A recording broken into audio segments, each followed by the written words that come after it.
প্রার্থী বা প্রয়োজনে নয়, কেউ একজন থাকুক যে রাগ করবে ঘুমের জন্য ফজর ছুটে গেলে। ঘুম ঘুম চোখে অজুর শেষে যে মানুষটি তার আন্তরিকতার আস্তিনে মুখ মুছে দিবে।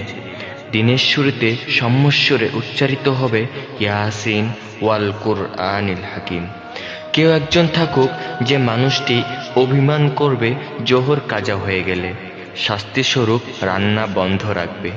কেউ একজন থাকুক আসর ছেড়ে অন্য কিছুতে আসক্তি দেখে যে শাসনের চোখ তুলে তাকাবে। কেউ একজন থাকুক যে মাগরিবের মসল্লা এগিয়ে দিবে নামাজ আনতে, মনে করিয়ে দিবে আল্লাহুম্মা আজিরনি মিনান নার। অধিক আয়ের জন্য তাগাদা না দিয়ে যে তালকিন দিবে ইযা ওয়াকিআ। কেউ একজন থাকুক এশাহীন আলসিমিতে শুতে গেলে যে বলবে আজ বিছানা বারণ। মিঠো আলো আবিতে যে একসাথে সুর তুলবে তাবারাকাল্লাযী বিয়াদিহিল মুলক। কেউ একজন থাকুক যে মাঝ রাত্রিতে তাহাজ্জুদের সঙ্গী হবে, পূর্ণ কাজে আমার অর্ধাঙ্গনী হবে।